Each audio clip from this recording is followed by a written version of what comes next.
মুসলমানকে অশান্ত করার জন্য বিভিন্ন জাতি গোষ্ঠী চেষ্টায় আছে। তার ভেতরে অন্যতম এই ভারতের উগ্রপন্থী কিছু হিন্দুরা। এরা যা আরম্ভ করছে আপনারা দেখতে পাচ্ছেন। 1157 সাল থেকে শুরু করে এই আজকের দিন পর্যন্ত ভারতে প্রায় আমি যতগুলো তালিকা পেয়েছি যারা শাসন করেছে, 5 বছর 7 বছর 10 বছর এভাবে যারা শাসন করেছে, তার ভেতরে 710 বছর একাধারে মুসলমানেরা শাসন করেছে। এতদিনের ভেতরে কোনো হিন্দু মুসলমানের টার্গেট ছিল না। ঠিক এর আগেও যারা ছিল তাদের দ্বারাও মুসলমানেরা টার্গেট ছিল না। কিন্তু এখন যিনি আছে পৃথিবীর নিকৃষ্ট মানুষ 6 জন, তার ভেতরে এই নরেন্দ্র মোদী একজন। এই লোকটার নাম আমি মুখে নিলে আমার কেমন যেন মনে হয় আরেকবার ওযু করি। এটা টাটকা নির্ভেজাল শয়তান। আমি তো আর শয়তান দেখিনি কোনোদিন, যদি দেখতাম আমার মনে হয় এরকমই হতো। এই যে এত শয়তানি করতো, শয়তানকেও ছাড়িয়ে চলে গেছে। আর মানুষ এত নিকৃষ্ট হয় কি করে? আমার মনে হয় ওর সাথে যদি জানোয়ারের তুলনা দেয়, জানোয়ার বলবে হুজুর আপনি মাফ করেন, ওর সাথে আমার তুলনা দেবেন না, কারণ ওর চাইতে আমি ভালো। যাদের শ্রবণ শক্তি আছে, শোনার পরেও তারা না শোনার ভান করে থাকে। যাদের দর্শন শক্তি আছে, এটা দেখার পরেও না দেখার ভান করে থাকে। যাদের হৃদয় আছে, কলব আছে, অন্তর আছে, ভাবার পরেও ভাবে না। আল্লাহ বলেন এগুলো মানুষ বলা ঠিক না। উলাইকা কাল আনআম বাল হুম আদল, এরা জানোয়ারের চাইতে খারাপ। উলাইকা হুমুল গাফিলুন, এরা গাফেল। এই জন্য এদের কানে এগুলো হয়তো পৌঁছাবে না। কিন্তু হালকা পাতলা যাদের বিবেকে কাজ করে, তারা এর পেছনে থাকে। কিভাবে থাকে? আমাদের বাপদাদা পূর্বপুরুষ যারা, তারা ভারতবর্ষে বহু জায়গা অক্ষ করেছিল। ওরা এখন এই অক্ষ আইন নতুন করে তৈরি করে মুসলমানদের এই সম্পদগুলো মসজিদের জায়গা বলেন, খানকার জায়গা বলেন, ঈদগার জায়গা বলেন, মাদ্রাসার জায়গা বলেন, সবগুলো এখন তারা দখল করে নিজেদের দখলে নিয়ে নিচ্ছে। শুধু এদের ভেতরে না, তামাম পৃথিবীতে আরো একটা নিকৃষ্ট জাতি আছে, তারা ইহুদি। 1940 সালে তাদেরকে এই যে আমাদের রোহিঙ্গাদের মতো থাকতে দিয়েছিল এই ফিলিস্তিনের ভাই বোনরা, দয়া করেছিল তাদের প্রতি। অথচ দেখেন এখন তারাই দয়ার পাত্র হয়ে গেছে।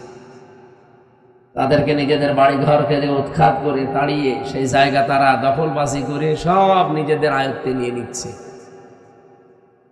পৃথিবীর মুসলিম শাসক যারা আছেন, 57টা মুসলিম দেশ আছে পৃথিবীতে। এটা রেকর্ড হচ্ছে, এই জন্য জানাচ্ছি। প্রত্যেকটা মুসলিম দেশের এখন উচিত তাদের ইমানের দাবি অনুযায়ী পৃথিবীর 2টা নিকৃষ্ট জাতি ইহুদি এবং মুশরিক, তাদের বিরুদ্ধে অন্তত সোচ্চার হওয়া। যার যেখানে যা আছে যতটুকু ওইটা নিয়ে দাঁড়িয়ে যাওয়া, মোকাবেলা করা, প্রতিরোধ করা, প্রতিবাদ করা। যদি না করেন, যে বিশ্বের 210 কোটি মুসলমান যে রাষ্ট্রে আছে, এরা ইমানের দাবি অনুযায়ী হলেও যদি রাস্তায় নেমে আসে না, চেয়ারে থাকতে পারবেন না। এপ্রিলের 12 তারিখে হালকা আমরা বাংলাদেশে দেখিয়েছিলাম, এই কথা বোঝেন।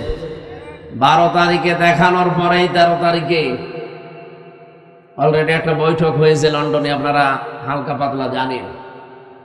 এর পরের দিন ট্রাম্পের সহকারী উপমন্ত্রী, বিশেষ করে এই সমস্ত এলাকাগুলো, এই সমস্ত দেশগুলো যার কন্ট্রোলে, সে বাংলাদেশে ইসলামপন্থী যারা আছে তাদের ভেতরে অন্যতম বাংলাদেশ জামাত ইসলামী, তাদের কেন্দ্রীয় আমিরকে ডাক দিয়ে কিছু কথা গোপনে হয়েছে, ওগুলো এখনো ফাঁস করা ঠিক না।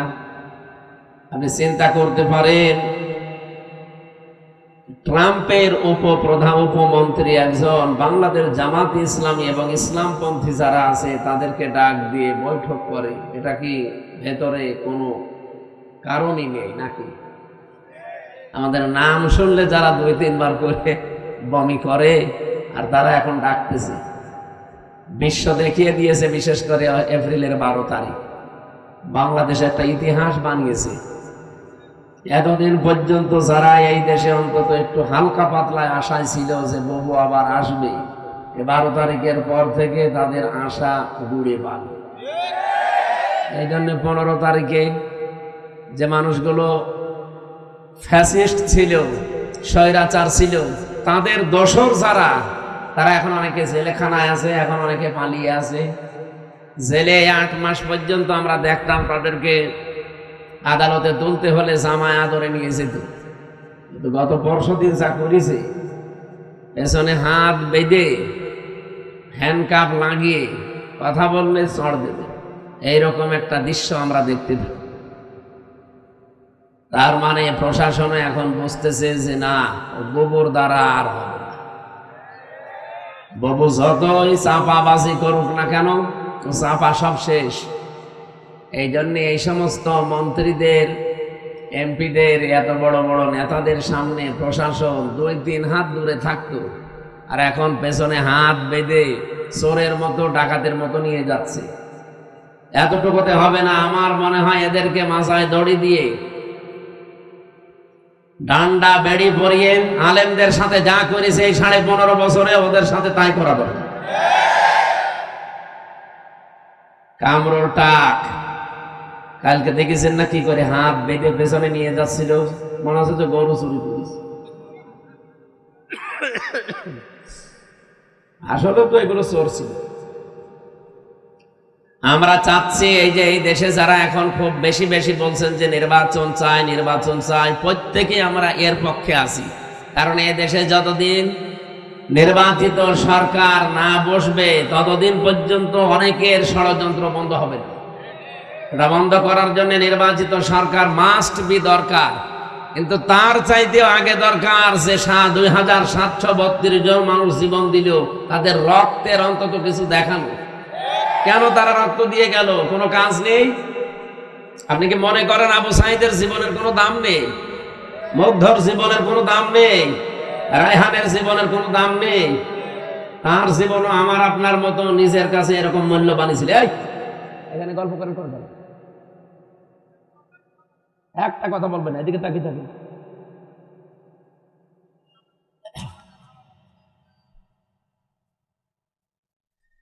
তারাও মূল্যবান ছিল, তাদের জীবনও তাদের কাছে আমাদের মতোই মূল্যবান ছিল।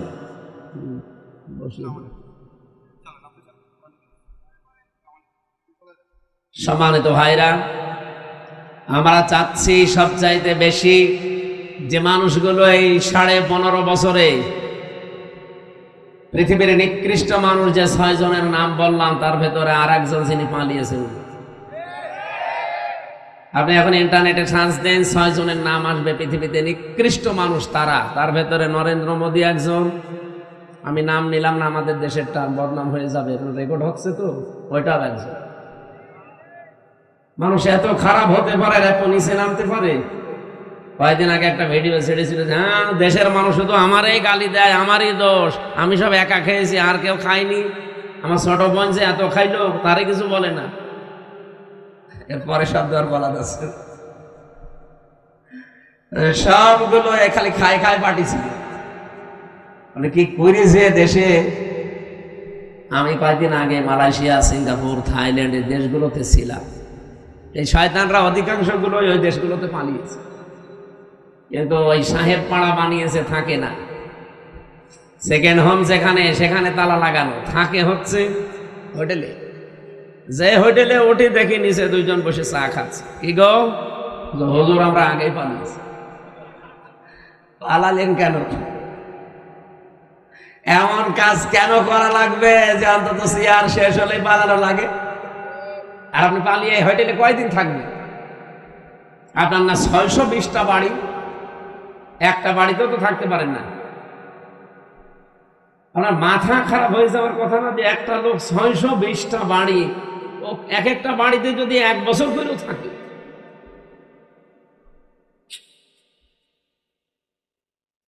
এই টাকাগুলো বাইরের দেশে পাচার না করে এগুলো যদি বাংলাদেশে কর্মসংস্থান তৈরি করতে, 36 লাখ যুবক এখন বেকার বাংলাদেশে। এই মানুষগুলো দেখলাম বাইরের দেশে যে রাস্তা ঝাড়ু দেয়, রুটি বানায়, থালা বাসন মাজে, পায়খানা ছাড়বে।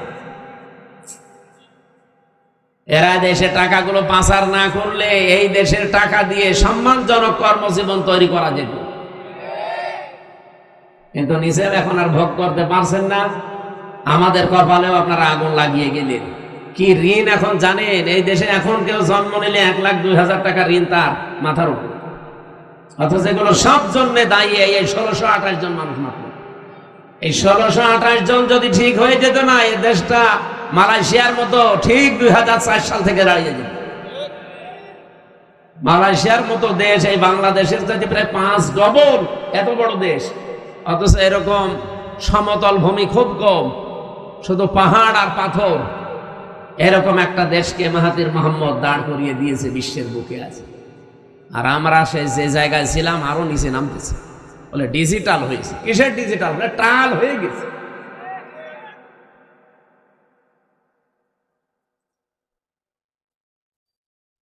যারা আমরা চাই নির্বাচন কালকেই দিয়ে দেন, কিন্তু 1628 জনের একজনও চেয়ারে থাকা যাবে না। যারা জালেম ছিল, জালেমের দোসর ছিল, সবগুলো তাড়াতাড়ি নামিয়ে দেন, নতুন মানুষ ওখানে বসান। এই 15.5 বছরে যারা বৈষম্যের শিকার ছিল, এই মানুষগুলোকে নিয়ে সেখানে বসান। কালকে নির্বাচন দিয়ে দিন, কালকে সুষ্ঠু হবে। এই 1628 জন কারা? যারা এই 15.5 বছরে এই কাজ কারবার করেছিল। এই শুধু নাটোরের জেলার ডিসি গেছে কুষ্টিয়ায়, কুষ্টিয়ারটা এসেছে কুড়িগ্রাম, কুড়িগ্রামেরটা চট্টগ্রাম, এই পাল্টিয়েছে। এখনো পর্যন্ত জালেমদের যতগুলো বিচারপতি, জজ, সব তারাই আছে প্রায়। এগুলোকে আপনি মনে করেন যেগুলো মানুষ ছিল? এই কালকে একটা বিচারপতির ভিডিও দেখছিলাম, ও এখনো পর্যন্ত হাসিনার গুণগান গায়। ওর নাম হচ্ছে শেখ আহমেদ জমাদার। আমার মনে হয় ওরা যদি কুকুরও দেখে, কুকুরও ঘৃণা করবে। পৃথিবীতে স্বৈরাচার যারা হয়ে যায়, তাদের কয়েকটা ক্ষতি সামনের সম্ভাবনা দেখা দেয়। তার 1 নম্বরে পৃথিবীর প্রত্যেকটা সৃষ্টির ভেতরে আল্লাহ একটা ঘৃণা তৈরি করে দেয় তার প্রতি। আপনি তামাম দুনিয়া এখন খোঁজ নিয়ে দেখেন, দুনিয়াতে যারা এখনো স্বৈরাচার আছে, তাদের প্রতি শুধু আমরা না, পৃথিবীর যত সৃষ্টি আছে সবার ভেতরে ঘৃণা তৈরি করে দিয়েছে কে? বলেন। 2 নম্বরে ওরা যখন মারা যাবে দুনিয়া থেকে, ওদের জীবনের কোনো ভালো কাজ আল্লাহ কবুল করেনি, আর সর্বশেষ সে যদি ভালো হতেও চায়, আল্লাহ সেই লাইন বন্ধ করে দেয়। আপনি ফেরাউনের দিকে তাকানো, কিন্তু শেষ কথা এটা বলেছিল, আন্নাহু লা ইলাহা ইল্লাল্লাযী আমানাত বিহি বানু ইসরাঈল ওয়া আনা মিনাল মুসলিমিন। আমি ঈমান আনলাম ওই আল্লাহর উপরে, যার উপরে বনি ইসরাঈলরা ঈমান এনেছে। আমি তো মুসলমান, এরপরও ফেরেশতারা আমার পানির ভেতরে চুবাই কেন? ঠিক আছে, প্রশ্ন যা দেবেন মোনাজাতের আগে দেবেন। যাদের আছে ভাই বোনেরা, যাদের প্রশ্ন আসে লিখে রাখবেন, মোনাজাতের আগে পাঠিয়ে দেবেন। আমরা কথা বলবো, ঘন্টাখানিক কথা বলবেন, ইনশাআল্লাহ। থাকবেন না? ঘন্টাখানিক সময় দেন। যেহেতু তাফসীরুল কোরআন মাহফিল লিখেছেন, নির্ধারিত আয়াতের উপরে আমরা তাফসীরের মূল নীতি 15টা, যতটুকু পারি আমরা চেষ্টা চালাচ্ছি। কথা বন্ধ করে অ্যাক্টিভ হন এদিকে। সম্মানিত ভাইরা, আমরা কথা তুলছিলাম কি, পৃথিবীর ময়দানে আল্লাহ রাব্বুল আলামিন যত স্বৈরাচারের জীবনী আমি পড়েছি, এই মানুষগুলোর বড় ক্ষতি হচ্ছে, ঘৃণা তৈরি করে দেয় সৃষ্টি জগতের ভেতরে তার প্রতি। 2 নম্বরে ওর শেষ ঠিকানা, যেটা জীবনের শেষ দিন পর্যন্ত যখন ভালো হওয়ারও চেষ্টা করে, ওকে আল্লাহ আর ভালো করার রাস্তা রাখেন। এই লোকটা সর্বশেষ বলেছিল যে আমি ঈমান আনলাম, এরপরও ফেরেশতারা আমার এভাবে পানিতে চুবায়। আল্লাহ রাব্বুল আলামিন ডাক দিয়ে বলেন, আল আন, এখন, আকাদ আসাইতা ক্বাবলু ওয়া কুনতা মিনাল মুফসিদিন, এর আগে তুমি বড় সন্ত্রাসী ছিলে, স্বৈরাচার ছিলে, ফ্যাসাদকারী ছিলে। জমিনে তোমার জন্য আমার বান্দা বান্দিরা আতঙ্কে ছিল। এখান থেকে আমি তাফসিরে ফি জিলালিল কোরআন পড়েছি। পৃথিবীতে কোনো মানুষের কারণে যদি আল্লাহর সৃষ্টি জগৎ আতঙ্কিত হয়ে যায়, ওই লোকটাকে আল্লাহ সবচাইতে বেশি ঘৃণা করে। এটা 15.5 বছর এটা বেশি ছিল। এমন এমন মানুষ আমরা দেখেছি যাদের জন্য মানুষেরা আতঙ্কগ্রস্ত ছিল। কি আমি তো নাটোরের খবর খুব বেশি জানি না, কিন্তু শিমুল সাহেবের জানি। ওনার নাম শুনলে মানুষ আতঙ্কিত হয়ে যেত। কি জানি না, কিন্তু ভেতরে অবশ্যই এরকম কিছু আছে। দোলো সাহেবের মতো মানুষটা ওনার সাথে পেরিয়ে দেয়নি, চিন্তা করতে পারে। দোলো বাংলাদেশে যদি 20 জন থাকে তার ভেতরে একজন অন্তত, আর সে পর্যন্ত এর সাথে পারে না। তার মানে এই লোকটা কি আপনারা নিজেরাও ভালো জানেন। ইন্নামা নুমলি লাহুম লিয়াজদাদু ইসমা। মানুষ যখন পাপ করতে করতে সীমা ছাড়িয়ে যায়, আল্লাহ পাক বলেন আলাহুম আযাবুম মুহিন, তার জন্য অপমানজনক নেককার শাস্তি, নেককার অপমানজনক শাস্তি আমি একটার পর একটা রেডি করে রাখি। কোরআনের 2টা আয়াত আমার কয়েকদিন আগে আমার নজরে এসেছে। এর আগে আমি বহুবার পড়েছি, কিন্তু এইটা এইভাবে যে আছে আমি জানতাম না। বাংলাদেশ সহ বিশ্বের যতগুলো দেশে আমারে নিয়ে গেছে, যেটা একটা বড় গ্রুপে ছিলাম, আকিস গ্রুপে, ইনাদের মাধ্যমে বিশ্বের বহু দেশে আল্লামা সাঈদের মতো আল্লাহ রাব্বুল আলামিন ওনাদের ওসিলায় কোরআনের দাওয়াত নিয়ে যতগুলো দেশে গেছি, যতগুলো আন্তর্জাতিক সেমিনারে, বিশ্ববিদ্যালয়ে, আমি এই আয়াতটা আমার নজরে এতদিন হাজার হাজার বার পড়েছি, কিন্তু না, এখন আমার কাছে এই তথ্যগুলো আসার পর একটা আশা সঞ্চার হয়। সূরা আলাম নাসর 5 এবং 6 নম্বর আয়াত একটু ভালো করে শোনেন, দেখেন আপনার কাছে একটা অন্যরকম অনুভূতি আসবে। কোরআনের কথা কোনো মিথ্যা নেই, 100% সত্য, নাকি 98%? আল্লাহ পাক বলেন ফাইন্না মাআল উসরি ইসরা, ইন্না মাআল উসরি ইসরা, 2 বার রিপিট করলেন। আর উসরুন মানে কষ্ট। এই শব্দের আগে আল্লাহ পাক দিয়েছেন আলিফ লাম। কোন শব্দের আগে আলিফ লাম আসলে 4টা অর্থ বের হয়। 1 নাম্বার, এটা নির্দিষ্ট করার জন্য, এটা মারেফা। এর আগে আল্লাহ মাহা দিয়েছে, এর আগে ইন্না দিয়েছে, এর আগে ফা দিয়েছে। তাফসিরে মুফাসসিরিন ইকরাম 42টার উপরে আমি বসে বসে মিলিয়েছিলাম যে দেখি কোনটার কি বক্তব্য আয়াতের ব্যাপারে। আমার আশ্চর্য লেগেছে। ফি জিলালিল কোরআন মুফাসসির বোঝাতে চেয়েছে পৃথিবীতে কোনো মানুষ যদি একটা কষ্ট সহ্য করে 3টা কারণে, এদিকে তাকান, হচ্ছে না, আপনি যদি দুনিয়ায় কষ্ট পেয়ে থাকেন একটা কারণ, কয়টা? না, 3টা। কষ্ট পেলেই হবে না, কষ্ট যদি আপনি পেয়ে থাকেন 3 কারণে। আল্লাহ কষ্টের পরে কথা বলতে গিয়েছেন ইসরা, এর আগে আলিফ লাম দেয়নি, এটা নাকেরা, অনির্দিষ্ট শব্দ। মুফাসসিরিন ইকরাম বোঝাতে চায় আল্লাহর বক্তব্য, দুনিয়াতে যদি কেউ একটা কষ্ট সহ্য করে, কমপক্ষে তার ওই কষ্টের সাথে 70টা সুখ আল্লাহ জড়িয়ে রাখে। এ পর্যন্ত আপনারা কিছুই বোঝেন, আন্দাজে সুবহানাল্লাহ বলেছে। এবার আমি ব্যাখ্যা দেখছি, টিকায় পড়েছিলাম, একটা কষ্ট যদি কেউ সহ্য করতে পারে দুনিয়ার এই ময়দানে, কারণ কয়টা বললাম? বলেন বলেন। 3 কারণের বাইরে যদি কষ্ট পান, তার জন্য আপনার জন্য 70টা সুখ আল্লাহ রেডি করবে না? নেই। হাসিনাও কিন্তু কষ্ট পেয়েছিল, কিন্তু এই 3 কারণের বাইরে। এবার আসেন তো, এই 3 কারণের কষ্ট আমাদের জীবনে আছে কিনা? 1 নাম্বারে যদি আপনি কষ্ট পেয়ে থাকেন আল্লাহর জন্যে, 2 নাম্বারে রাসূলুল্লাহর জন্যে, 3 নাম্বারে মানবতার জন্যে। কষ্ট কয়টা? 3টা বলেন কেন? 1টা। কারণ কয়টা? এই 3 কারণের ভেতরে যে কোনো 1 কারণে যদি দুনিয়ায় কেউ একটা কষ্ট পেয়ে থাকে, আল্লাহ যেহেতু মার পরে আলিফ লাম দিয়ে নির্দিষ্ট করে দিয়েছেন কষ্ট একটা, কিন্তু ইসরাটা নির্দিষ্ট নেই। কমপক্ষে 10 থেকে 70টা পর্যন্ত সুখ, শান্তি, কল্যাণ দুনিয়া আখিরাত মিলে আল্লাহ তার সাথে জড়িয়ে রাখবে। আর 15.5 বছরে আমরা যারা সত্যি কষ্ট পেয়েছি, কেউ আল্লাহর জন্য, কেউ রাসূলুল্লাহর জন্য, কেউ মানবতার জন্য, এই কথা বললেন না? অবশ্যই এই 3 কারণের বাইরে অনেকে কষ্ট পেয়েছে, তাদেরটা আমি তাফসিরে পড়ি নাই, এজন্য বাদ। এই 3 কারণের যে কোনো একটা কারণে যদি আপনি কষ্ট পেয়ে থাকেন, আল্লাহর কসম, কোরআনের আয়াত, আল্লাহ গ্যারান্টি দিয়েছেন মাআল উসরি ইসরা, অবশ্যই দুনিয়া আখিরাত মিলে আপনাকে 70টা সুখ, শান্তি ভোগ করাবে। শুধু করাবে না, শেষে হর্ষাই আছে, করাবে। এবার যেহেতু আয়াতটা রিপিট করেছেন আল্লাহ, সিস্টেম অপর পৃষ্ঠা দেখুন।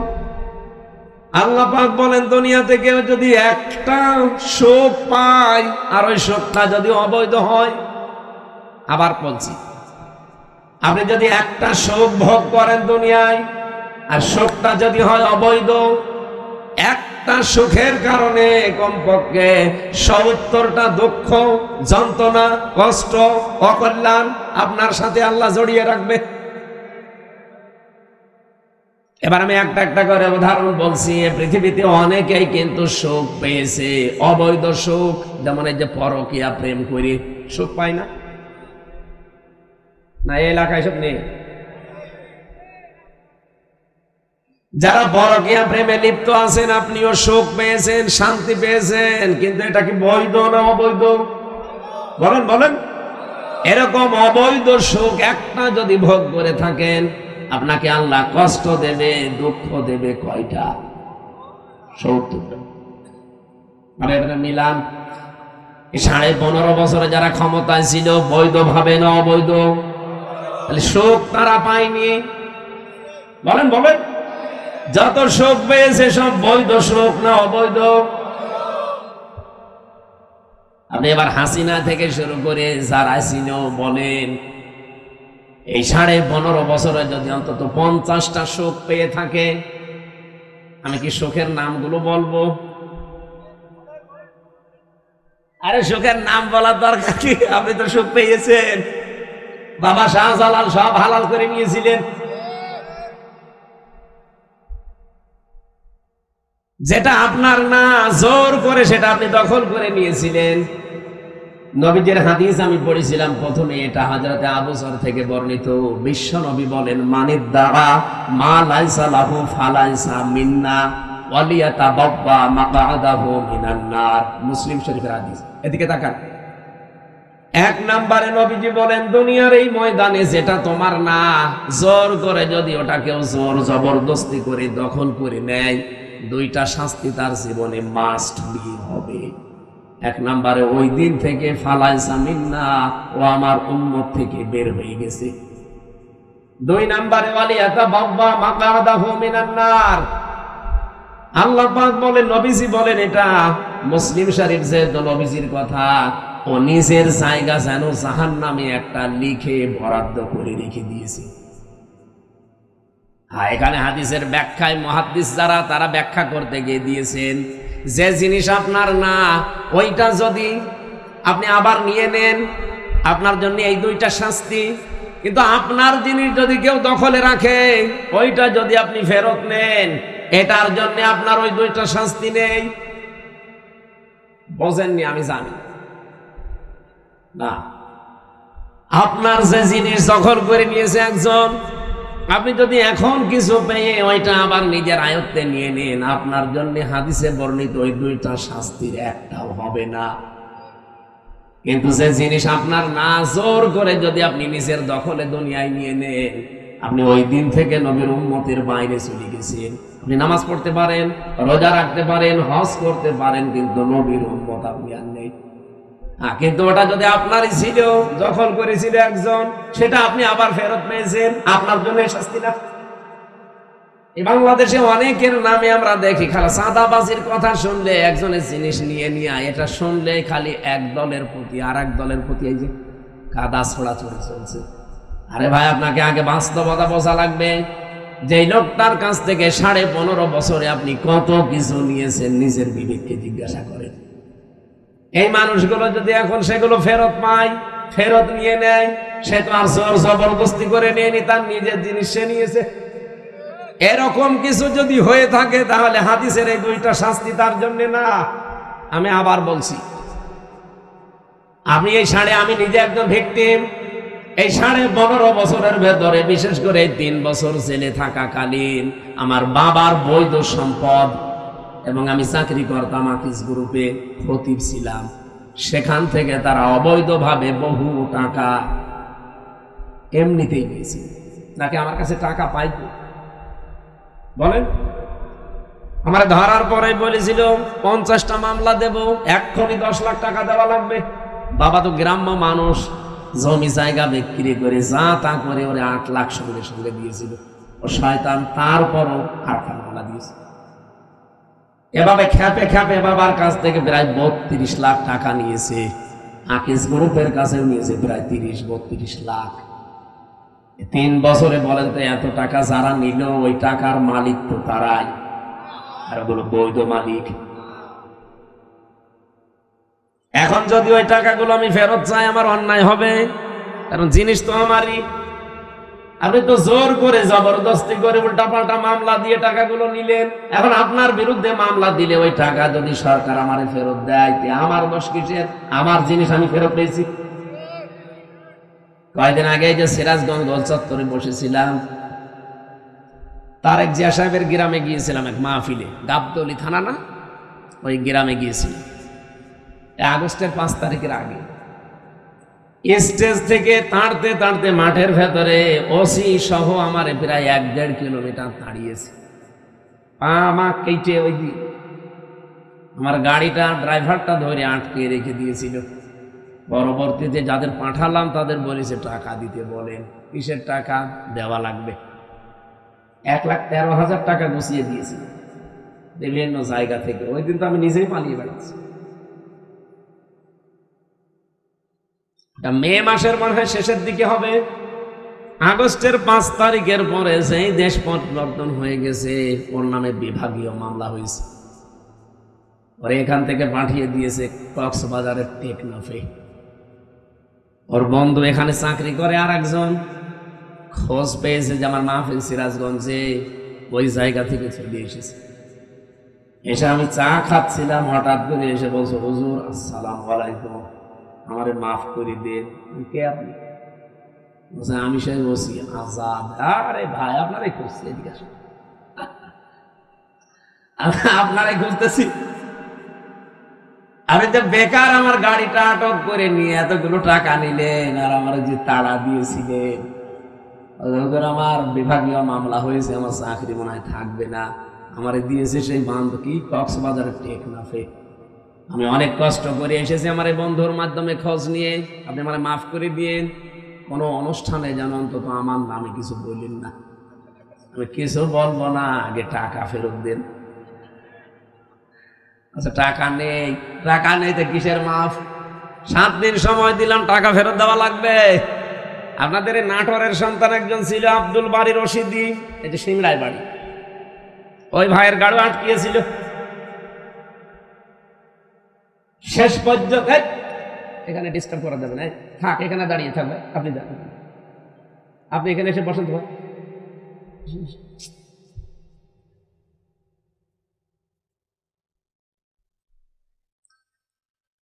কথা বলা যাবে না। ওনারে যেই বলেছি ভাই 7 দিন সময় দিলাম, টাকা ফেরত দেওয়া লাগবে, নয়তো কিন্তু আমি এখন যে ডিএমপি কমিশনার আছে সাজ্জাদ হোসেন, আমি কিন্তু জায়গা মতো বলবো, আত্মীয় আমার, হুজুর টাকা দিয়ে দেবে। 7 দিন পরে 1 লাখ টাকা ফেরত দিয়েছে। বাংলাদেশের মনে হয় এটাই প্রথম ইতিহাস যে পুলিশ টাকা ফেরত দেয়। আমি তো এর আগে পুলিশ টাকা ফেরত দেয় শুনিও নি, দেখিও নি, আমি অলরেডি পেয়েছি। আর 13,000 হুজুর এটা মাফ করাই লাগবে, মিষ্টি খেতে দিলাম। ওই যে পুলিশ দাঁড়িয়ে আছে। পুলিশ কারো কাছ থেকে টাকা নিলে ফেরত দেয়, এটা প্রথম ইতিহাস। এখন ওই টাকা যে ফেরত দিল, আমি কি জোর করে নিয়েছি নাকি আমার টাকা আমি নিয়েছি? বলেন। এইরকম করে যারা এই 15.5 বছরে বহু টাকা বিভিন্ন জায়গায় দখল করে নিয়েছিলেন, ওই টাকা এখন আমাদের ফেরত দেন। আমি আশা করছি কি বোঝাতে চাই আপনি বুঝেছেন। সুতরাং যারা এতদিন মাল কামিয়েছেন, বাংলায় বললাম, এই টাকাগুলো যার কাছ থেকে নিয়েছেন তার ফেরত দিয়ে দিন। নাই তো সে আপনার কাছে যে নেবে তখন তার নামে আপনি বদনাম বের করবেন, উনি জোর জবরদস্তি করে, চাঁদাবাজি করেছে, তার জিনিস ফেরত। এরকম যত জায়গায় যার জিনিস ছিল সবগুলো ফেরত দেন। ইসলামী ব্যাংক যাদের, তারা ফেরত পেয়েছে। আরো কিছু আছে, আমরা চাই সবগুলো তার ফেরত দিয়ে দেন, নিজে দুনিয়া থেকে মুক্ত হন।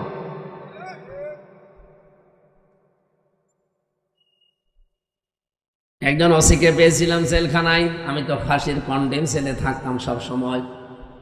উনি আমার এসে একদিন বলছো, হুজুর আপনি তো তওবার কথা বলেন। আমি ওখানে ভেতরে ওই ওয়াক্তীয় নামাজ পড়াতাম, আমার পেছনে নামাজ পড়ার জন্য অনেকে আসতো। নামাজের পরে 2-3 মিনিট করে কথা বলতাম। একদিন তাওবার বিষয়ে কথা বললে উনি আমারে বলছো, হুজুর আমি একটা তাওবা করেছি, দেখেন তো আমার তাওবা হয়েছে কিনা। কি সেই যে নির্বাচন গেল, আমি বাইরে ছিলাম, এখন আমার 8 বছর জেল, এটা হত্যা মামলা। আমি ওই সময় রাত 12টার পর থেকে আমার লোকজন নিয়ে ভোট কাটা আরম্ভ করেছিলাম। ফজরের আজান পর্যন্ত কাজ কাম করিয়ে সব জায়গা মতো পাঠিয়ে দিয়েছি। এরপরে গোসল করার পরে ওযু করে 2 রাকাত তাওবার নামাজ পড়ে বললাম, আস্তাগফিরুল্লাহ। আমার এই তওবা কি হয়েছে? না, আপনার ইয়ার কি হয়েছে? এটা কি তওবা বলে? আপনি কি আল্লাহর কাছে দোষ করেছেন যে আস্তাগফিরুল্লাহ পড়ছেন? আপনি তো দোষ করেছেন হামজার কাছে। একটা এমপি বানাতে 3.5 লাখ 4 লাখ হামজা লাগে, হামজার বউ লাগে। কথা বলছেন না কেন? আপনি তাদেরটা নিজে সব একা দিয়ে দিলেন, আর এখন বলছেন আস্তাগফিরুল্লাহ। আপনার মাফ হতে পারে, তাওবা কবুল হতে পারে যদি বের হওয়ার পর ওই 3.5 লাখ 4 লাখ হামজার বর কাছে যে বলবেন যে এই ভুল করে ফেলেছিলাম, আমারে মাফ করে দিন। তারা মন থেকে যদি বলে ঠিক আছে মাফ করে দিলাম, আপনি মাফ পাবেন। আর তারা যদি বলে না কিসের মাপ, আপনাকে আমরা থাপড়াবো, প্রত্যেকে একটা করে থাপ্পড় দেবো, তাই খাবেন। কি কথা বলছেন? দুনিয়ায় বিচার যদি না হয়, কিয়ামতের দিন আল্লাহ নিজে বিচার করবে। কারণ আপনি তারা আল্লাহর হক নষ্ট করেননি, হক নষ্ট করেছেন। হক বলে বান্দার হক। কিন্তু আপনার জন্য আমার আফসোস, আপনি হয়তো 8 বছর জেল খাটার পরে বের হয়ে যাবেন, বের হয়ে দেখবেন অনেক হামজা দুনিয়া থেকে মারা গেছে। অনেক হামজার বউ দুনিয়ায় নেই, তারাও মারা গেছে। আপনি তাদের কাছে মাফ চাবেন কি করে? এটা আপনার জন্য সবচাইতে বড় ভয়ঙ্কর বিষয়। 15.5 বছরে যারা অবৈধ সুখ পেয়েছেন, একটা আপনার জন্য 70টা অপমান অপেক্ষা করছে। এই কথা বলে না কেন? আমি এটা বানিয়ে বলছি। সূরা আলাম নাসরা 5 এবং 6 নম্বর আয়াত বাড়িতে মিলিয়ে দেখবেন এই কথাগুলো আছে। দুনিয়াতে যদি কেউ অবৈধ একটা সুখ ভোগ করে থাকেন, মাস্ট বি তার জীবনে কমপক্ষে 70টা অকল্যাণ, দুঃখ, কষ্ট আমার আল্লাহ এর সাথে সাথে রেডি করে রেখেছেন। এই জন্য আল্লাহ মার পরেই দিয়েছেন ওসি। আল্লাহ মাটা না দিলে অর্থ হয়ে যেত ইন্নাল উসরি ইসরা, অর্থ হয়ে যেত। কেন আল্লাহ ইন্নার পরে মা দিলেন? আমি চিন্তা ভাবনা করে কোরআন পড়ি, আন্দাজে কোনো বিষয় আমার ভেতরে যায় না, আমি পড়িও না ওইভাবে যে আমি পড়িয়েই যাব, আন্দাজে না। যে কোনো শব্দ নিয়ে আমি চেষ্টা করি এর একেবারে নিচে যাওয়ার। আমার এই ছোট্ট মাথার ভেতরে এখন এই গবেষণাটা এসেছে, দুনিয়ায় যদি কেউ একটা অবৈধ সুখ ভোগ করে থাকেন, আল্লাহ পাক দুনিয়া আখিরাত মিলে আপনাকে অপমান করবে কমপক্ষে 70টা। এতদিন যারা এগুলো ভোগ করেছেন, বলেন তো এই 15.5 বছরে যদি 50টা সুখ ভোগ করে থাকেন, তাহলে এক একটা 70টা হলে 50টা সুখ ভোগ করলে কতগুলো অপমান? 350, 3,500। ৩,৫০০ দুঃখ কষ্ট অপমান ও কল্যাণ আপনার দুনিয়াতে আখেরাতে মিলে আল্লাহ দান করবে, তারপরে চট করে ঢুকে পড়বেন। অবশ্য এখনই চট করে চলে আসবে। আরে ভাই, এতগুলো দুঃখ আপনি কে নেবে? আপনার কি, আপনার তো বাবা নেই, বাবা কি ভোগ করবে? আপনার জীবনে ভোগ করা লাগবে। এক একটা সুখ ভোগ করার কারণে কি সুখে ছিলেন এবার নিজে মিলান।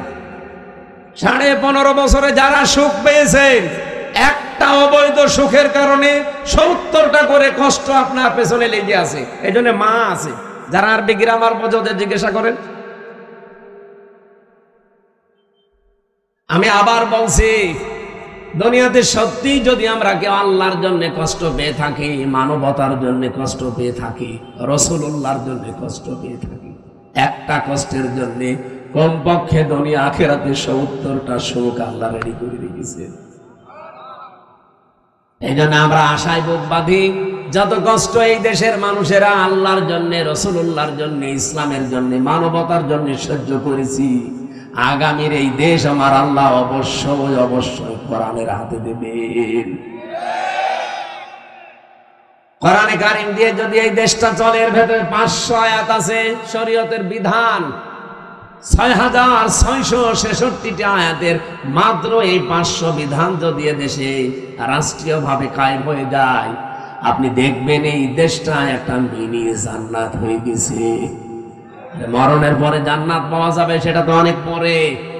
প্রতিদিন যে দোয়া করেন, রব্বানা আতিনা ফিদ দুনিয়া হাসানা ওয়া ফিল আখিরাতি হাসানা ওয়া কিনা আযাবান নার, আল্লাহ দুনিয়া দাও আগে, এরপরে আখিরাত দিও।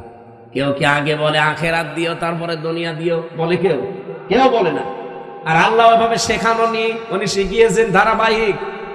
কাবা শরীফে গিয়ে দেখলাম রুকনে ইয়ামিনী থেকে শুরু করে হজরে আসওয়াদ, এই জায়গাটা লক্ষ লক্ষ হাজিরা যাবার সময় এই আয়াতটা পড়ছে, রব্বানা আতিনা ফিদ দুনিয়া হাসানা ওয়া ফিল আখিরাতি হাসানা ওয়া কিনা আযাবান নার। বলেন আমিন। দুনিয়ায় আগে শান্তি দরকার। দুনিয়ায় শান্তি, স্বস্তি, নিরাপত্তা যদি সত্যি আমরা পেতে চাই, এটার বিকল্প দুনিয়ায় কিচ্ছু নেই। কারণ বহু মানুষ চেষ্টা করেছে এর আগে, এটা বাদ দিয়ে শান্তি দিতে পারে নাই। আপনি তাকান এই পৃথিবীর দিকে, কত মানুষ শান্তি দেওয়ার জন্য চেষ্টা চালিয়েছে, কিন্তু কাঙ্ক্ষিত মানের শান্তি দিতে পারে নাই। উন্নত দেশগুলোতে আপনি মনে করেন খুব শান্তিতে আছে, কোরআনের আইন বাদ দিয়ে না। বাইরের দেশগুলোতে আমাদের নরসিংদীর বাবুরহাটের মতো শান্তি পাইনি। রাত 8টা, 8:30টার পরে বড় বড় মার্কেট গুলো, শপিং মল সব বন্ধ করে দেয়, কারণ নিরাপত্তা দেবার মতো তাদের হাতে কোনো মাল ম্যাটারেস নেই। এত পাহারাদার, এত উন্নত প্রযুক্তি, এইটা যদি থাকে, তারপরও তো বাংলাদেশে এটা এখন নেই। নরসিংদী বাবুরহাটে রাত 12টা, 1টা, 2টা নেই, দেখেন মানুষ কিভাবে ব্যবসা করছে। হযরত ওমর জানিয়েছিলেন, কোরআনের 500 আইন যদি পৃথিবীতে কায়েম হয়ে যায়, হাজরে আসওয়াদ থেকে হাজরা মাউত পর্যন্ত, সানাই থেকে হাজরা মাউত, এ বিশাল রাস্তা, একজন সওদাগর লক্ষ লক্ষ টাকার মালামাল নিয়ে চলতে থাকবে, একজন যুবতী মেয়ে পোড়া শরীরে গহনা গাঁটি নিয়ে চলতে থাকবে, ওর মনের ভেতরে একটা ভয় কাজ করবে না, শুধু আল্লাহর ভয় বাদে অন্য কারো। আমরা তো ওই রকম পরিবার চাই, ওই রকম সমাজ চাই, ওই রকম দেশ চাই। টেকনাফ থেকে তেতুলিয়া পর্যন্ত একজন মানুষ লক্ষ লক্ষ টাকা নিয়ে আসবে, ওর মনের ভেতরে চিন্তার ভয় থাকবে না, চুরির ভয় থাকবে না, কোনো ডাকাতির ভয় থাকবে না, একটা ভয় থাকবে কার? বলেন বলেন। মিনি জান্নাত হয়ে যাবে দেশটা। ওই দৃশ্যটা আমরা চোখে দেখতে চাই। জীবনে প্রতিদিন আমার মনে হয় এই দোয়াটা আমি অন্তত যে কোনো একবার করি, আল্লাহ পৃথিবীতে কিছুই যদি তোমার কাছে কবুল না হয়, 3টা বছর বিনা কারণে জালেমদের জিন্দানখানায় বন্দী ছিলাম, কষ্ট তো কম বেশি পেয়েছি, ওরা আর আমাদেরকে আরো বেশি কষ্ট দিয়েছে। আমি তারেক জিয়া সাহেবের পিএস জনাব মিয়া নুরুদ্দিন অপু ভাই, ওনার বন্ধু গিয়াসউদ্দিন মামুন ভাই, এই দুইজনের সাথে আর আল্লামা মামুনুল হক, এই চারজন আমরা পাশাপাশি ছিলাম 3 বছরে। মিয়া নুরউদ্দিন অপু ভাই আর মামুনুল হক, এই দুইজনের যে স্যাক্রিফাইস আমার প্রতি আমি জীবনও বলতে পারবো না। এই জন্য যেখানে যাই আমি অপু ভাইয়ের জন্য, মামুন ভাইয়ের জন্য, মামুনুল হকের জন্য আগে দোয়া করি নেই, আল্লাহ পাক দুনিয়া আখিরাতে তাদের যেন উত্তম পুরস্কার দান করেন।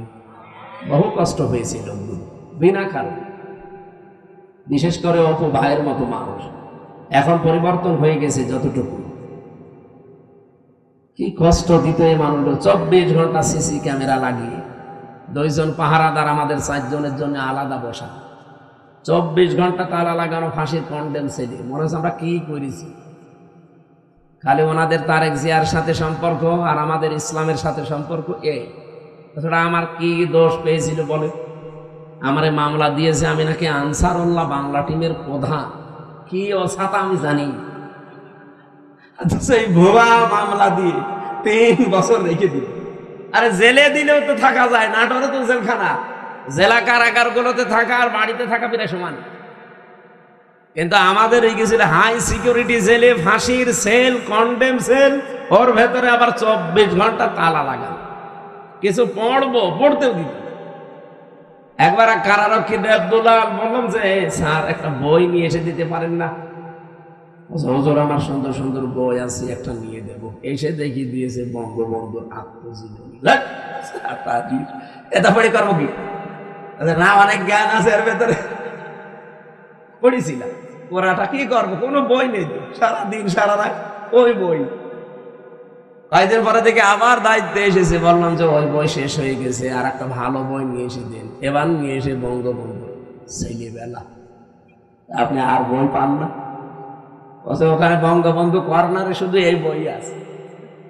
পরের দিন আর একটা বই দিল, বঙ্গবন্ধুর চীন সফর। রাগ করে বললাম আপনি আর কোন বই নিয়ে আসবেন? আপনি যদি পারেন, হিন্দু মানুষ তো, আপনার কাছে তো বলে লাভ নেই। কোন মুসলমান কারারক্ষী অন্তত দায়িত্বে আসে। আশরাফুল বলে একজন আসলো, ওর এখানে নাম লিখা, মনে করলাম যাক, এরা আর কিছু না করে হালকা পাতলা ইমাম তো আছে। বললাম যে ভাই আপনি একটু তাফসীর নিয়ে এসে দেন তো। সারাদিন এই বসে থাকা, 24 ঘন্টা তালা লাগা, সূর্যের আলো নিতে দেন। আল্লাহর ইশারা 2টা তাফসীর নিয়ে এসেছে দেখি, ফিজিলালিল কোরআন আর তাফহিমুল কোরআন। এই পৃথিবীতে 42টার উপরে তাফসীর আছে, সবচাইতে বেশি আমি ভালোবাসি এই 2টা তাফসীরকে, আর আল্লাহও মিলিয়ে দিয়েছে এই 2টায়। ওখান থেকে বসে বসে যতগুলো বিষয় আমি নোট করেছিলাম, ওরা তো লিখতে দেয়নি ভালোভাবে, চুরি করে করে যা করেছিলাম ওইটা আজকের তেলাওয়াতকৃত আয়াতের ভেতরে হালকা আছে। আমরা এবার কোরআন থেকে আরম্ভ করি নাকি কষ্ট হয়ে যাচ্ছে, একটু বেশি সময় হয়ে গেল। জবান খুলে সূরা মুলকের 2 নাম্বার আয়াত, মাত্র একটা আয়াত পড়েছি। এ মাথার ভেতরে আয়াত নিয়ে যত কথা সাজানো আছে, সারা জীবন যদি বলা যায় তাও শেষ হবে না, এত কথা আছে আয়াত। আমরা তাফসীর আকারে পড়বো এবং তাফসীর আকারে বলবো ইনশাআল্লাহ। জবান খুলে কোরআনের সোনালী আয়াত পড়েন। আউযু বিল্লাহি মিনাশ শাইতানির রাজিম। বিসমিল্লাহির রহমানির রহিম।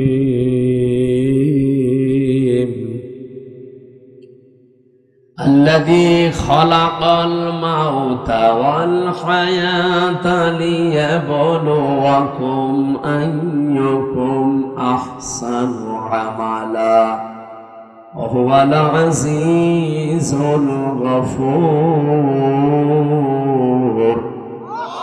صدق الله العظيم। কোন সূরা জানো? মুলুক। মুলুক মানে রাজত্ব, মুলুক মানে আমরা যাই ভাবি, যাই করি না কেন, যাই চিন্তা ভাবনা আমাদের থাক, বিভিন্ন রাজনৈতিক দল করার কারণে আলাদা চিন্তা ভাবনা থাকতে পারে, কিন্তু রাজত্বের আসল মালিক কিন্তু আল্লাহ। এটা আপনাকে বিশ্বাস করা লাগবে। যদি এর ভেতরে অন্য কেউ ঢোকে আপনি মুশরিক। এক কথা বলছেন, রাজত্বের মালিককে, ক্ষমতায় পৃথিবীতে কেউ দিতে পারবে না আপনাকে। ক্ষমতায় দিতে পারবে শুধুমাত্র আমার আল্লাহ। হ্যাঁ, আপনার যদি অন্য কোনো বিশ্বাসের ভেতরে ঢোকে যে না আমেরিকা আমারে পারবে, ভারত আমারে পারবে, জনগণ আমারে পারবে, আল্লাহর কসম আপনার ঈমান শেষ, আপনি মুশরিক হয়ে গেছেন। কিয়ামতের দিন আমল লাখ লাখ যদি মানুষের কমও থাকে, কিন্তু ঈমানটা যদি তার নির্ভেজাল থাকে, আমার আল্লাহ তারে মাফ করে দেবে। আমল আপনি গাড়ি গাড়ি করেছেন, কিন্তু ঈমানের ভেতরে যদি ভেজাল থাকে, ওয়াকাদিমনা ইলা মা আমিলু মিন আমালিন ফাজআলনাহু হাবাআম মানসুরা। এই পৃথিবীতে কোন মানুষ যদি শিরিক যুক্ত আমল নিয়ে আল্লাহর কাছে হাজির হয়, যে এই দেখেন ওর আমলটা দেখার পরে আল্লাহ ধুলি কণার মতো ওর মুখের উপরে নিক্ষেপ করবে। আল্লাহর এক বান্দা আয়াতটা নিয়ে চিন্তা করছিলেন।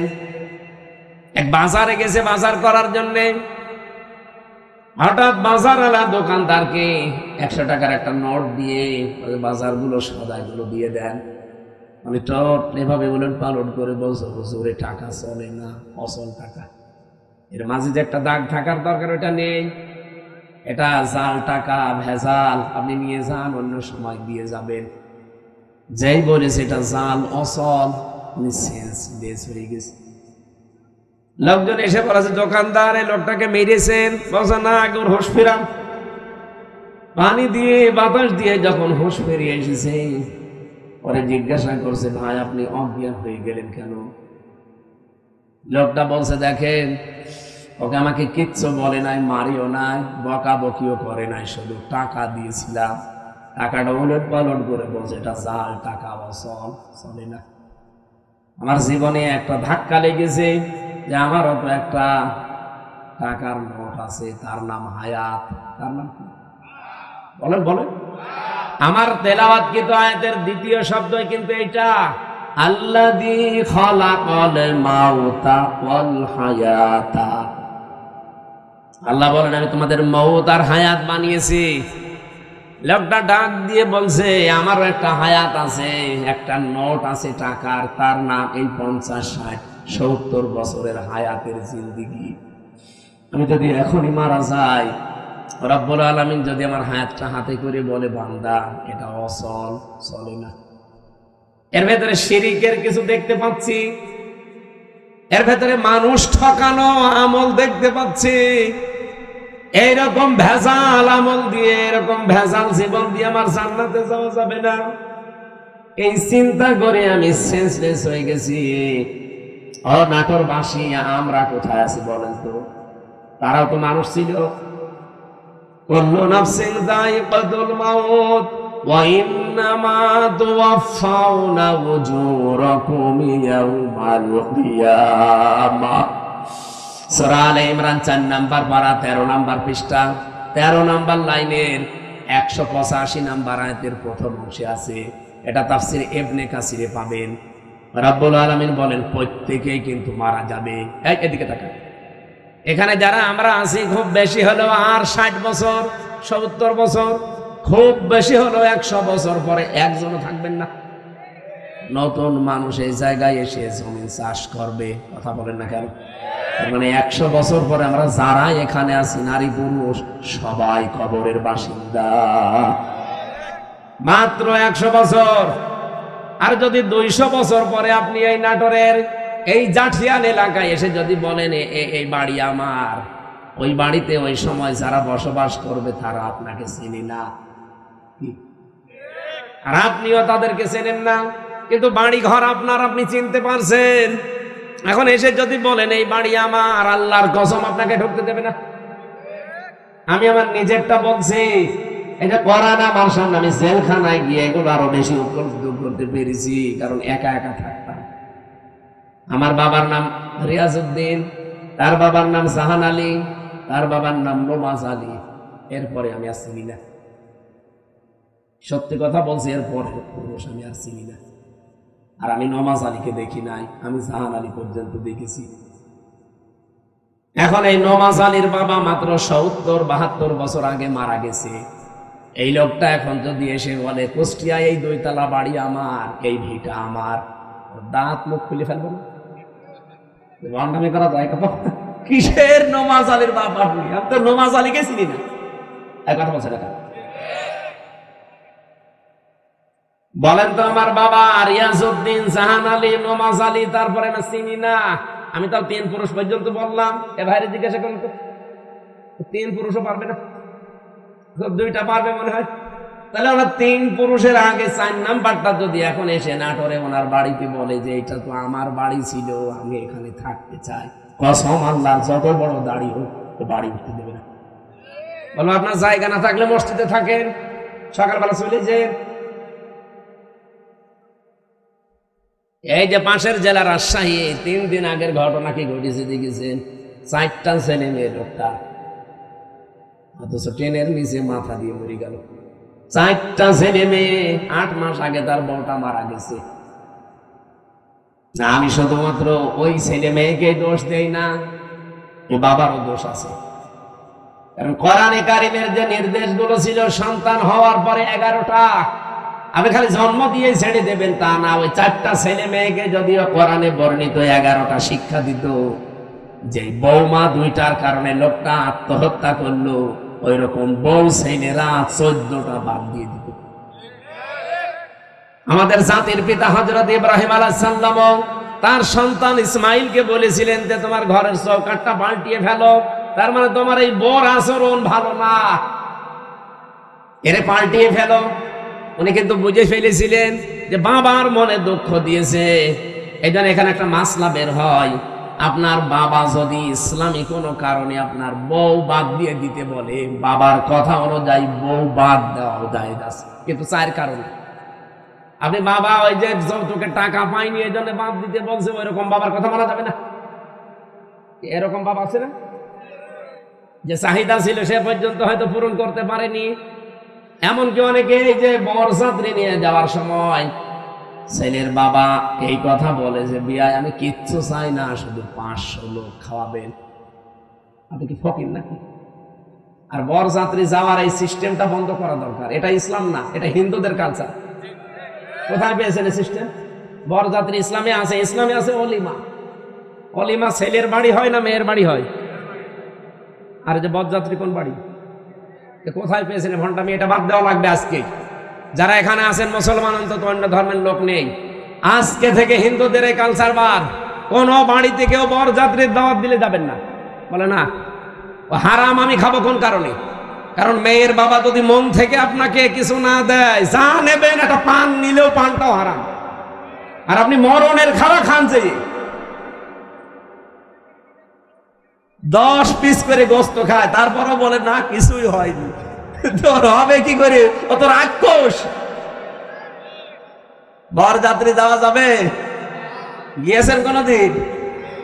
এটা বন্ধ করা লাগবে। অলিমা করবেন, অলিমা করা যায় যাচ্ছে। আমি এই কথাটা 3-4 বার বলতাম, কারণ আমার ছেলে নেই, আমার 3টা নেই, আমার আবার বাঁচা লাগবে। যদিও ইসলামে আছে, তারপরও আমার নিজেরও বাঁচা লাগবে ভাই। বারবার করে বলছি বরযাত্রী যাওয়া, অলিমা করা হয় ছেলের বাড়িতে, ছেলের বাবারা বুঝুক না। এই যে এই লোকটা ট্রেনের নিচে মাথা দিয়ে মরে গেল, এই যদি ছেলে মেয়েকে আল্লাহর পরে মা বাবার স্থান, এটা যদি কোরআন থেকে হাদিস থেকে ছোটবেলা থেকে শেখাতো এই দিনটা, তাহলে এই 2টা ছেলে ওর বউ দরকার হয় বাদ দিয়ে দিত, তারপরও বাবাকে ভাবে বাড়ি থেকে বের করে দিত। লোকটা সারাদিন বাড়িতে জায়গা পায়নি, শেষ পর্যন্ত স্টেশনে না খেয়ে সারাদিন ছিল, সকালবেলা যে মরি। এরকম সন্তান যেন কারো না হয়। আরে সন্তানের তো শুধু দোষ না ভাই, আপনি ওইভাবেই তৈরি করেছেন তাকে। আল্লাহর পরে যে আপনার স্থান সে তো জানেই না। এখানে মাসলা হচ্ছে, বাবার কথা যদি শরীয়ত সম্মত হয়, বাবা যদি বলে বউ রাখা যাবে না, এর ভেতরে আমি শরীয়তের এই জিনিসগুলো ভুল পাই, তাহলে বাদ দিয়ে দেওয়া লাগবে। কিন্তু মায়ের কথা শুনে বউ তালাক দেওয়া যায় না। এই মাসলাটা মনে রাখবেন। বাবার সম্মান কিন্তু মায়ের চাইতে খুব বেশি না, 3 গুণ বেশি মায়ের মর্যাদা। কয় গুণ? কিন্তু মায়ের কথা শুনে কেউ বউ তালাক দেওয়া জায়েজ নেই, কারণ শাশুড়ির সাথে আর বৌমার সাথে সম্পর্ক মেয়ে আর মায়ের মতো জীবনও হয়নি, হবেও না। আর যেখানে হয় সেটা একেবারে সোনায় সোহাগা। শাশুড়ি যারা এসেছেন বৌমা যদি আপনার ছেলেকে ভালোবাসে বেশি, তার সাথে অন্তত অন্তরঙ্গ থাকে বেশি, অনেক শাশুড়ি বলে আমার বৌমা আমার ছেলের দখল করে ফেলেছে। আরে আপনার তো নামাজের সেজদায় পড়ে শুকরিয়া আদায় করা দরকার যে আপনার ছেলে অন্তত শুধু বউ নিয়ে ব্যস্ত থাকে, অন্য জায়গায় লাইন করে না। ছেলের সুখের জন্য একটু ছাড় দেওয়া যায় না? এখানে যারা শাশুড়ি বসে আছেন অবশ্যই আপনাকে ছাড় দেওয়া লাগবে, কারণ আপনার ছেলের সুখের জন্য 10 মাস 10 দিন আপনি কষ্ট করেছিলেন, 22 থেকে 25 বছর একাধারে কষ্ট করলেন।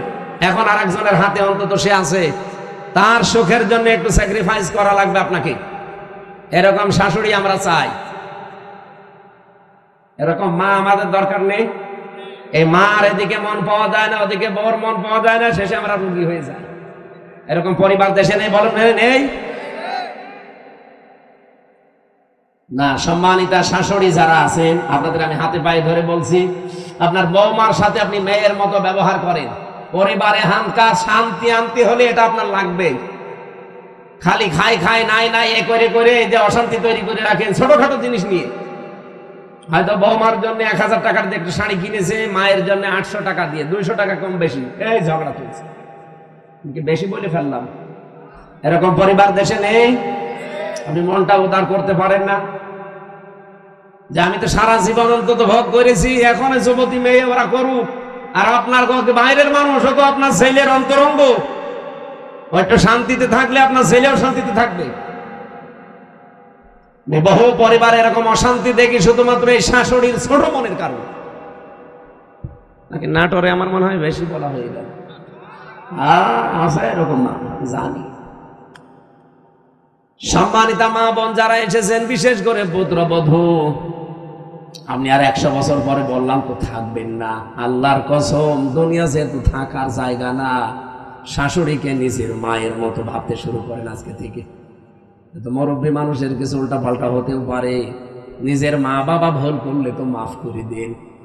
আর অন্যের মা এখন মনে করছেন শাশুড়ি তো আমার মা না, কিছু হলে স্বামীর কানে তুলে দেন, তার মনটাও তো খারাপ হয়ে যায়। আর আমি নিজে একজন স্বামী, যত স্বামী এখানে বসে আছে প্রত্যেক স্বামীর পক্ষ নিয়ে বলতে পারি, আপনি যদি সত্যি আমার মন চান, আমার মাকে বাবাকে নিজের মা বাবার মতো আপনাকে মনে করবেন, নয়তো জীবনও আপনি আমার মন পাবেন না। হয়তো উপরে উপরে আপনাকে ভালোবাসবো আমার ছেলে মেয়ের কারণে, কিন্তু জীবনও আপনি আমার মন পাবেন না। আশা করছি এটা একটু ছাড় দেবেন, নিজের মা বাবার মতো আপনি মনে করে দেখেন, দেখেন পরিবারটা একটা মিনি জান্নাত হয়ে যাবে। বিশ্বনবী জানিয়েছেন, পরিবার যখন কোন স্ত্রী লোক মারা যায় অবস্থায়, যে তার স্বামী তাকে দেখে বলেছে না আমার বউ কিন্তু সত্যি আমার মন মতো ছিল, নবীজি বলেন এই স্বামী স্ত্রীর লাশ দেখে যদি গ্যারান্টি দিতে পারে ওই স্ত্রী জান্নাতি। নামাজ পড়ে নাই, রোজা রাখে নাই, পর্দা করে নাই, কথাগুলো এখানে নেই। খাদিজাতুল কুবরার পুরা জীবনী পড়লাম, জীবনে 1 ওয়াক্ত নামাজ পড়েননি, একটা রোজা রাখেননি, জীবনে একদিনের জন্য পর্দায় থাকেননি, জীবনে একটা হজও করেননি, একটা টাকা যাকাতও দেননি, কিন্তু তাকে আমার আল্লাহ নিজে সালাম পাঠিয়েছেন। এই একজন মাত্র মহিলা পৃথিবীতে যাকে আল্লাহ নিজে সালাম দিয়েছেন।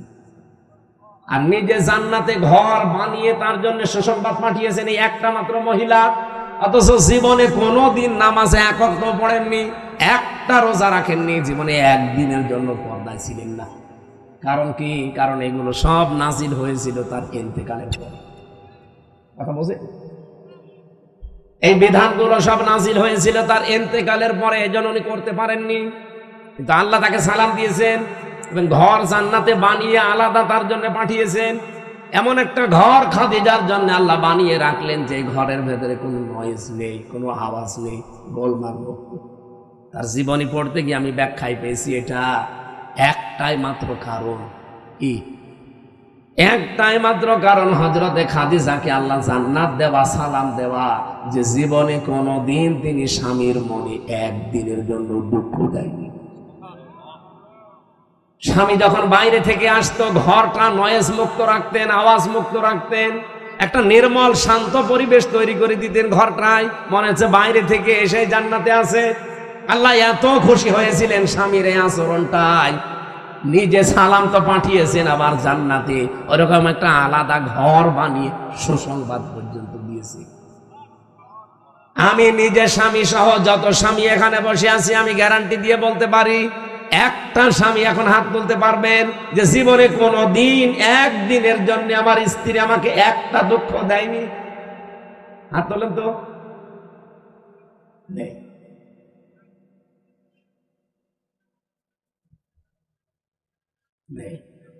এই দুইজন তো হাত তুলতে পারে।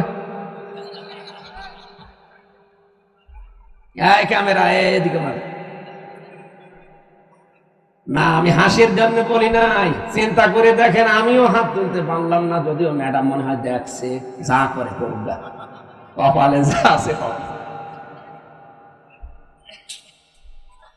কি আশ্চর্য মেয়েরা, এই যে হাজার হাজার মহিলারা বসে আছে, ওরা মনে করে নামাজ পড়লে, রোজা রাখলে আর কালো বোরকা পড়লে আমি জান্নাতি। কে বলিস আপনাকে? খাদিজা তো জীবনে এক ওয়াক্ত নামাজ পড়েনি, একটা রোজা রাখেনি, একটা দিনের জন্য পর্দা ছিল না, জীবনে কোনো দিন একটা দিনের জন্য, একবারের জন্য স্বামীর মনে তিনি দুঃখ দেয়নি। এরকম স্ত্রী তৈরি করা দরকার না? এখানে যারা বসে আছেন, আল্লাহ যেন খাদিজার মতো তৈরি করে দেন আপনাদের, বলেন আমিন।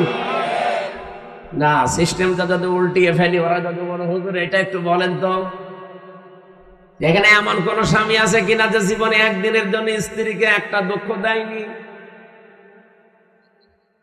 একটা প্রতিদিন 20টা করে দুঃখ দিচ্ছে। আমাদেরকেও হযরতে আলীর মতো হওয়া লাগবে। আল্লাহ আমাদেরকে এই মানুষগুলোর জীবনের সামনে রেখেছেন কেন? শিক্ষা নেওয়ার জন্য। পরিবারটা জান্নাত হয়ে যাওয়ার কথা, অথচ 100টার প্রায় 99টা পরিবার এখন শান্তি নেই। সে আলেম বলেন, হুজুর বলেন আর জেনারেল বলেন, সবগুলো এখন অশান্তি, এই শুধু ছোট মনের কারণে। আমি দুনিয়ার একটা হিসাব দিচ্ছিলাম, আমি নিজের দাদার বাবাকে পর্যন্ত আর চিনতে পারছি না। 200 বছর পরে আমিও যদি কুষ্টিয়ায় আমার ওই বাড়িতে এসে বলি এই বাড়ি আমি বানিয়েছিলাম, আল্লাহর কসম 200 বছর পরে যারা ওখানে বাস করবে আমারে কুষ্টিয়ায় ঢুকতে দেবে না। আল্লাহ এর পরের অংশে দিয়েছেন, ওয়া ইন্নামা তুওয়াফাউনা উজুরাকুম ইয়াউমাল কিয়ামাহ। ও পৃথিবীর মানুষেরা, বুঝে শুনে কাজ কারবার করবা, যা করো না কেন এইটা কিন্তু তোমারে দেওয়া হবে, যা করবা এইটাই তোমাকে দেওয়া হবে। ফামান যুহজিহা আনিন নার, এইটা বলার জন্য আমি এ পর্যন্ত আসলাম, ভালো করে শুনবেন। ফামান যুহজিহা আনিন নার ওয়া উদখিলাল জান্নাতা ফাকাদ ফাজ। এখানে আয়াতের 2টা তাফসীর হয়। আলেম যারা আছেন তাদেরকে বলছি ভালো করে মিলাবেন। প্রথম তাফসীর হচ্ছে, ওই লোকটার জীবন আসল সফল, যাকে আল্লাহ জাহান্নামের আগুন থেকে মাফ করে দিয়ে জান্নাতে দিয়ে দেবে, সেই লোকটা সফল। আর একটা তাফসীর হচ্ছে, পৃথিবীর ময়দানে যতদিন সে বেঁচে আছে, জাহান্নামের কাজগুলো যখন আস্তে আস্তে ছেড়ে দিয়ে জান্নাতের কাজের দিকে আস্তে আস্তে এগিয়ে যেতে পারে, তখন সে যেন মনে করে আমি সফল হচ্ছি। আগে নামাজ পড়তো না, এখন ধরেছে, আগে সুদ খাইতো, এখন ছেড়ে দিয়েছে। এরকম কাজ কারবার গুলো যখন আপনি জাহান্নামের কাজ একটা একটা করে ছেড়ে দিয়ে জান্নাতের কাজের দিকে এগিয়ে যেতে পারবেন, আপনি মনে করবেন আল্লাহ পাক আমাকে জীবন সফল করে দিচ্ছে। আপনি বলেন তো, হচ্ছে আপনার জীবনে এটা? না। আগে বিড়ি খেতেন না, এখন আর খান। আগে সুদ খেতেন না, এখন খান। এমনকি এখানেও আমার মনে হয় এমন এমন মানুষ বসে আছে, সুদের টাকা ছেড়ে দেয়, 1000 টাকা দিলে 100 টাকা বেশি দেয়। এরকম মানুষ টাকা ছেড়ে দিয়ে রেখেছে, সেই টাকা ওয়াজ শুনে যে বলবে, এরকম মানুষ নেই। অলরেডি টাকা ছেড়ে দিয়ে এসেছে, ওয়াজ শেষ করে কালকে যে ওই টাকা তুলবে সুদের টাকা, নাকি এলাকা এখনো শুরু হয়নি? তা কারা কারা সুদের টাকা ছেড়ে দেবেন হাত তোলেন তো। একজন তা দাঁড়িয়েলা মানুষ। আপনি কয় টাকা ছেড়েছেন? না, যারা এগুলো ছেড়েছেন আপনি না খেয়ে বলে যান ভাই, সুদের টাকা